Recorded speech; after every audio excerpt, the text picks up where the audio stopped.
Hare Krishna. Thank you. I seek all of your blessings today before I discuss anything about Bhagavad Gita, because today is the first class I am giving. So you can imagine I am also a little bit nervous. So I remember 10 years ago today, like one of the Sundays, I came here for the first time, and my cousin brought me here, and he said that I used to live in near Stansted Airport, and he said, why don't you come to North London, we have a very nice temple here and we'll go and visit. So I came here and I was standing right next to that window, and today I'm feeling extremely privileged having to give a class in this temple room, which I had never imagined in my life that I will get this opportunity. This temple is a legendary temple in history of Hare Krishna movement. Srila Prabhupada, our founder Acharya, he has spent quite a lot of time here in this temple. He has translated quite a lot of books here, and it has a great significance in terms of the amount of contribution it has done in lives of many people in UK. So I'm extremely grateful to Lord Krishna and Srila Prabhupada that today they have given me this opportunity to be able to share something about Bhagavad Gita. So I'm just out of curiosity, I want to know who is here for the first time today in this. Anybody here for the first time? Oh, very good. I can see myself in you. So, and who has anyone not ever heard about Bhagavad Gita, which is quite unlikely, but anyone here? Is anyone here that who has never ever read Bhagavad Gita or want to start? Like 10 years ago when I was here, I wanted to read Bhagavad Gita. I was very keen, but I never had an opportunity to actually read Bhagavad Gita or study Bhagavad Gita. Is anyone here who wants to, but who has not yet started reading Bhagavad Gita? Oh, thank you very much. Oh, good. Thank you. So, the topic today is about introduction to Bhagavad Gita. So, what we will do is take a quick summary what Bhagavad Gita is and what it contains. Basically, from there are so many holy scriptures that we see, Bible, Quran, Bhagavad Gita, it's one of the scriptures. So we will have a quick summary and we'll try to keep this interactive. So if you have any questions, please raise your hand and we can, discuss that. So Bhagavad Gita, this particular book is called Bhagavad Gita as it is. Have you all seen this book, Bhagavad Gita as it is? This book was translated by His Divine Grace A.C. Bhaktivedanta Swami Srila Prabhupada. Now, before he translated this book, Bhagavad Gita, there were so many different versions of Bhagavad Gita that were available in Western world. And I think there are over 180 translations of Bhagavad Gita available. And many people would read Bhagavad Gita from time to time, but it never made any transformation in people's life. And this was a book where people would read and sit and discuss about it, just like, what do you call it? Armchair scholars. So they read a lot of scriptures and then they sit down on their armchair some evening with a glass of wine and say, oh, what you have learned in Bhagavad Gita, let's discuss. But when this book was published in 1970s, in few years, in 3 to 4 years time, there was a massive transformation in Western world. A lot of Vedic lifestyle was being accepted in Western countries like UK, US, and people actually started following the principles of Bhagavad Gita. That's why this Bhagavad Gita is called as it is. What is the difference between this Bhagavad Gita and many other commentaries available? if you see this Bhagavad Gita, you will get to see the words broken down word by word. And every word has given the translation as it is. That's why it is called as it is. Whereas many other Bhagavad Gitas you see, they are available in market where you do not get to actually read the verses. You get to see the summary. So you can read basically what is chapter 1, chapter 2. And in that the author gives his own views. That probably Krishna is like that, probably God is saying like that, probably this, probably that. But probability is not everything. Sometimes when you want to study, if you go to medicine, if you want to study medicine, and if you pick up books which say probably you do dissection like this, probably you can cure the patient like that. What is the point of probability here? Where there is a clear instruction, there should not be any probability. So Bhagavad Gita, Srila Prabhupada has translated word to word as it is. Now, do you know which is the highest selling book in the world? Bible. Yes. Bible is the highest selling book. And Bhagavad Gita by Srila Prabhupada is the second highest selling book in the world. Now you can imagine in last 20 years or 30 years, 40 years that Prabhupada has translated this book from 1970s. Now it is being distributed so much that it is the second highest selling book in the world. Do you know which is the third one? Harry Potter, yes. Harry Potter is catching up very quickly. So, this Bhagavad Gita, this book particularly, with its translation, is being translated into 57 languages. And it is distributed globally. And if you see, this book is translated in all different many different European languages, even in Russia. So many, now I don't know whether you have followed this, but recently there was a massive thing in Russia. There was a great opposition against Bhagavad Gita. Do you know that? Yeah, you know that, right? So what happened is there were some devotees who were distributing book in Russia, and Russian government put a ban that this book is transforming a lot of people's life, and this book is a threat to our country. So they wanted to impose a ban on this book, Bhagavad Gita, and then in fact what happened is when they tried to impose the ban, it worked the other way around. People became so curious, they said, oh, why? What is this Bhagavad Gita? What exactly it is teaching that the government is threatened and it is imposing a ban on this Bhagavad Gita. So they started buying books left, right and center. So in ISKCON temples in Russia, all the Bhagavad Gitas ran out in a week. So it worked in a different way. Sometimes people try to, manipulate things in their own way, but Krishna has his own plans. So this is the book which is a true wisdom that is spoken by Lord Krishna before 5,000 years. And recently the Prime Minister of India, anyone knows his name? Yes. Modi. Yes, Modi. So Mr. Modi, he is the recent Prime Minister of India. And the way he became Prime Minister was unheard of. Never in the past any Prime Minister became one with so many votes. There were certain states where he won clearly without any opposition, although there were so many opposition parties. And he very highly regards Bhagavad Gita.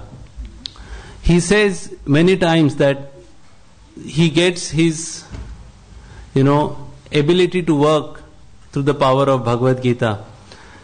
When Modi was visiting US and Japan, he was planning to take something for these presidents of these two biggest economies or biggest countries in the world. And he gave Bhagavad Gita. And everyone started asking him, because there are so many secularism. People say, oh, why Bhagavad Gita, not Quran, why not this, why not that? But he said, there is nothing higher in India that I can give. And there is nothing less than this that I think I should give. So you can imagine there is Bhagavad Gita has everything in it that we need to know in our life. So this is the Bhagavad Gita. Now Bhagavad Gita has anyone knows how many chapters Bhagavad Gita has? 18 chapters, right? And there are main 5 topics of Bhagavad Gita. So in summary, if you want to know what is Bhagavad Gita all about, it can be divided into main 5 topics. And what are these 5 topics? And these are the topics the whole world is thinking about. They're thinking how to, and they're really confused, and there are a lot of research going on and a lot of things are happening to understand these 5 topics, which are clearly explained in this book, Bhagavad Gita. And these topics are Jiva. Jiva means living entities. So Bhagavad Gita explains, people have this question, who I am, what is the purpose of my life? When we sometimes go out for book distribution, we come across people that they say, I'm really frustrated with this life. I really want to kill myself. Some people are so frustrated in this life because they don't know who they are. And Bhagavad Gita clearly explains who I am, who are these other living beings, what is the soul, what is the life mean. So that is the main one of the topics of Bhagavad Gita, that is called Jiva, living entities. What is the second topic of Bhagavad Gita? Ishvara. Ishvara means God. What is our relationship with God? Who is God and how He actually controls the whole world? There are so many concoctions. Okay, who is God? Krishna is God, Ram is God, Ganesh is God, Shiva is God, within Hinduism. Then go outside and you will see either, Jesus is God, Allah is God. So, all these conceptions are clearly described in Bhagavad Gita. See, so many times we think that religion, I am Hindu, that's why I am reading Bhagavad Gita. But Bhagavad Gita is not saying that this book is for Hindus or it's for Christians, for Muslims. Bhagavad Gita clearly states that we are living entities, we are spiritual beings. And bodies are just covers. Someone is Indian, someone is American, someone is white, someone is black, someone is, wheatish, whatever the complexion. But these are different bodies. But we all are spirit soul. When someone dies, that spiritual spark leaves the body, and the body is just same. If it's after a battle or after a war, if you see, there are so many different soldiers dead on the battlefield. Some are Indian, some are other countries, other nationalities. But what does it matter? The bodies matter at the end of the day. And we are spirit soul. So the second topic was, first was living entities, second was who is God, third is nature. The whole world is today behind natural products, right? Am I wrong in saying that? Everyone is trying to find natural remedies, natural cures, and then natural calamities. Yesterday there was an earthquake in Nepal, and so much of destruction happened because of an earthquake.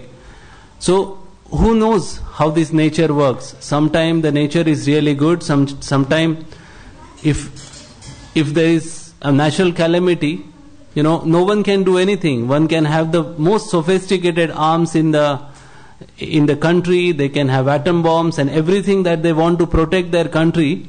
But if there is an earthquake, what they can do? Few years ago there was an earthquake in Japan, one of the most technologically developed country with a very strong economy, and most of the country got wiped out because of earthquake and I think tsunami as well, right? In Japan. So these are the things which are beyond our control. I was in Gujarat in 2001 when there was, I think 2001 or 2000, when there was an earthquake in Gujarat, and people completely felt helpless.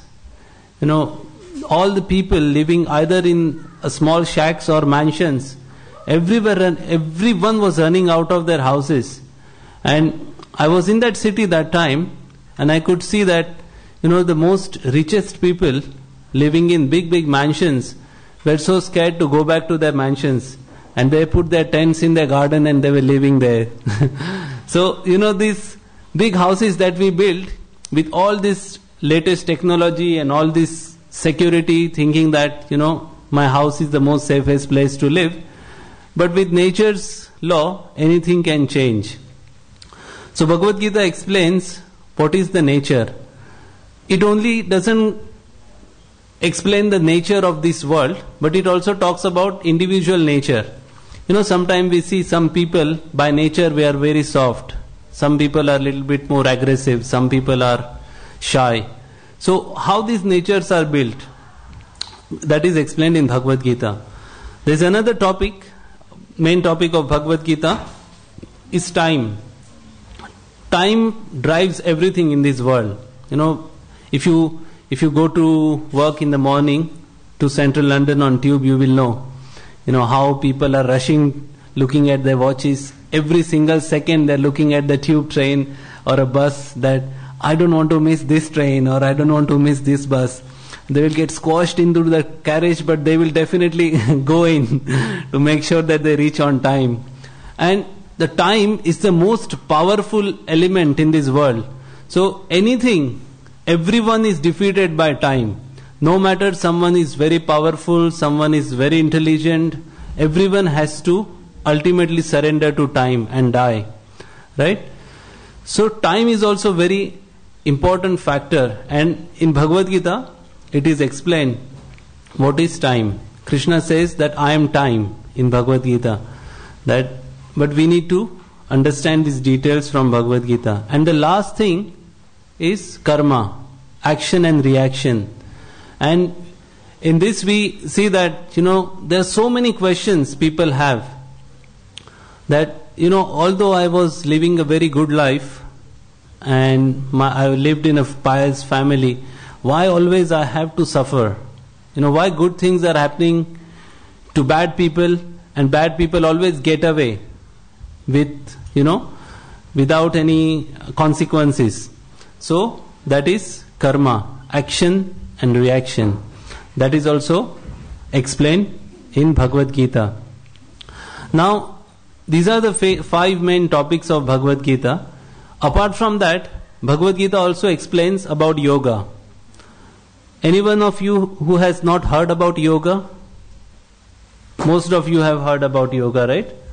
So in London, there are so many different yoga classes and yoga centers, and some of them are like power yoga, hot yoga, steam yoga, I don't know, many different types of yogas today people have invented. But what does the actual yoga mean?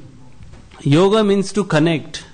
It's a Sanskrit word, yoga, and the opposite to it is called viyoga. Viyoga means disconnect, yog viyog, and that is also quite commonly used in many Indian languages, these words, yog viyog.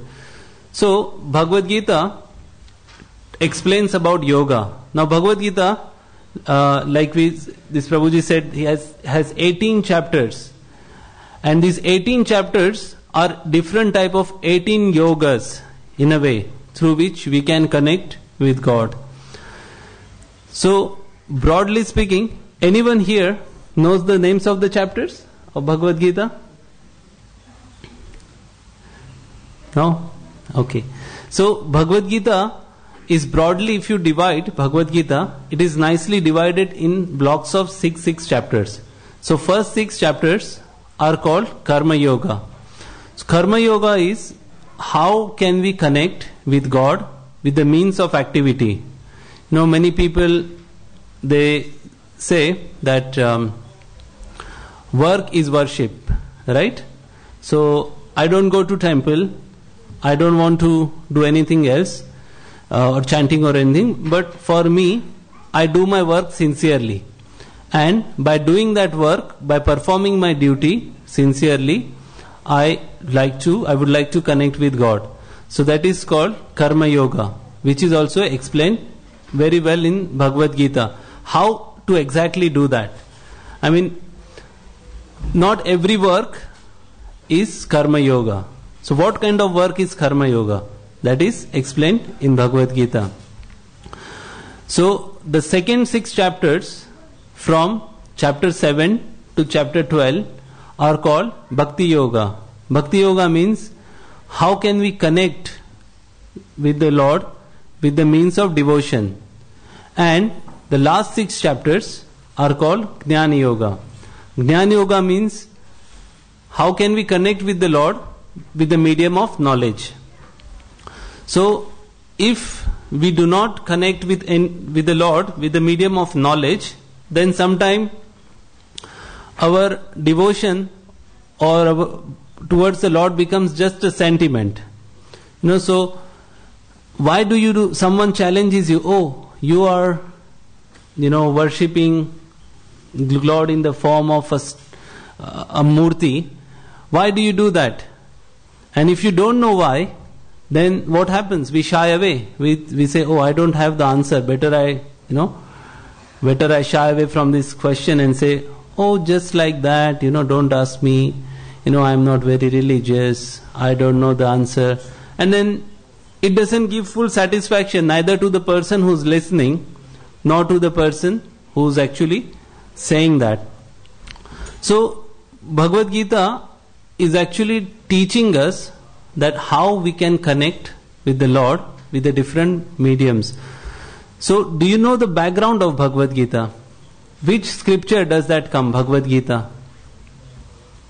Is it in Ramayana or Mahabharata? I'll give you a clue.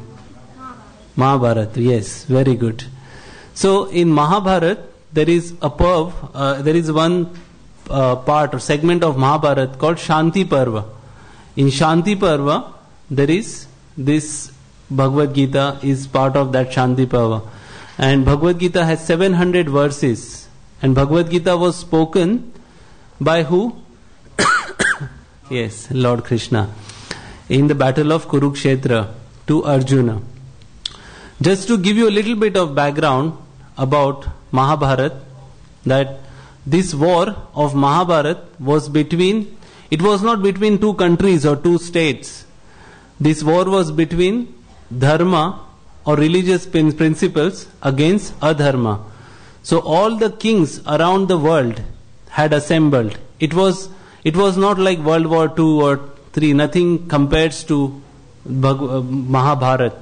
Because in World War II, it was series of different fights that were taking place in different areas and different countries over the period of time. Whereas Mahabharata was at once in one place, all the kings around the world came together, they fought for a number of days and over.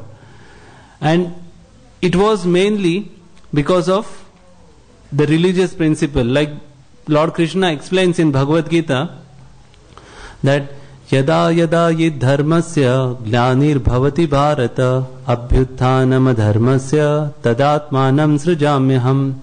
So when and wherever there is a decline in religious principles, I descend to re-establish the religious principles.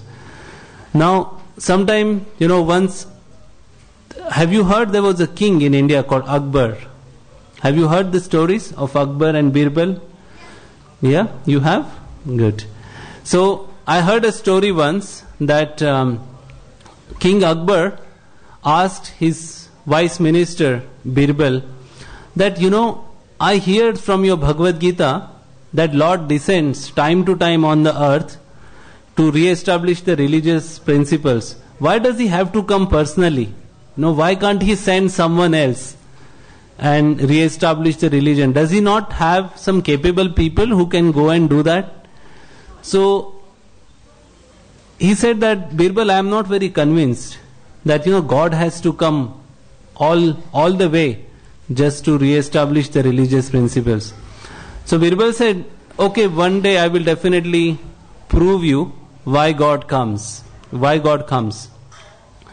So a few days later, King Akbar had a very defined schedule. So he would wake up in the morning at certain time, he would go for a walk. During the day he would spend some time relaxing in his big balcony outside his palace. So what Birbal did, he made a small effigy. You know what is effigy? It's it's a model, or of his son.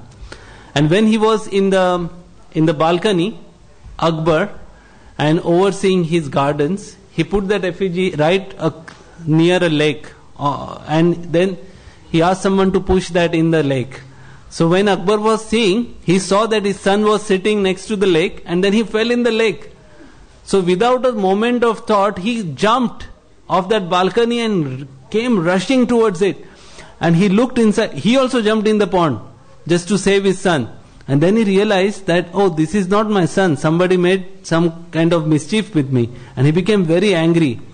And then he said, who made this who did this nuisance to me?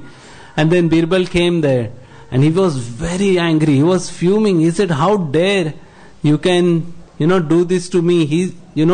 I was really thinking that I would lose my son. And then Birbal said that, I just wanted to tell you that when a father sees a child in trouble, father doesn't wait for his servants to come. He comes personally.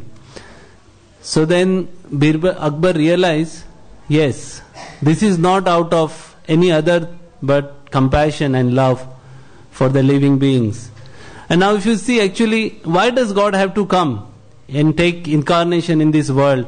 Go through so much of, drama in terms of, killing many demons, and his parents had to suffer so much, his devotees had to suffer so much.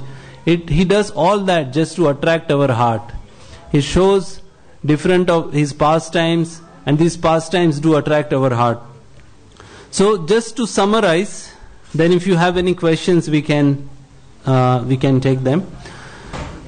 What we discussed today is Bhagavad Gita as it is.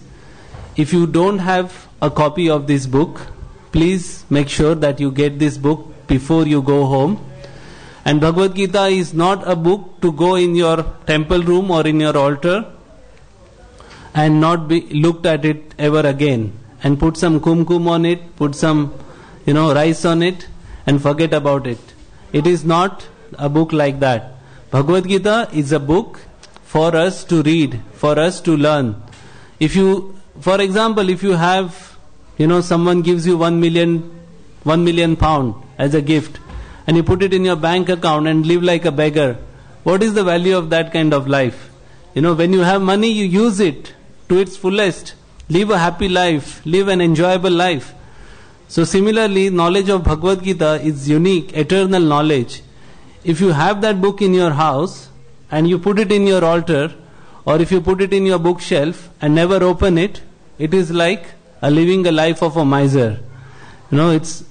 Miser person may have lot of money, but he will still live very, very poor life. What is the point of that life? Life has no guarantee. When I went to buy a jacket, they said, oh, this jacket has lifelong guarantee. So I was thinking, what a paradox. I don't know what is the guarantee of my life, but at least I know the jacket has lifetime guarantee. So please take a copy of Bhagavad Gita, and please on your way back, and please make all your attempts to read that. So 5 topics of Bhagavad Gita are Jiva, the living entity; Ishvara, the Supreme Lord; Prakriti, nature; Kala, time; and Karma, which is action and reaction. We also discussed that Bhagavad Gita is divided into main three yogas. First 6 chapters, Karma Yoga; second 6 chapters, Bhakti Yoga; and last 6 chapters are Jnana Yoga. And Bhagavad Gita explains about various things, like who are living entities, what is our relationship with God, how this nature works, how this time works, and how the actions and reactions work. And due to that, we see there is a lot of differences in this world. So we would end here. If you have any questions,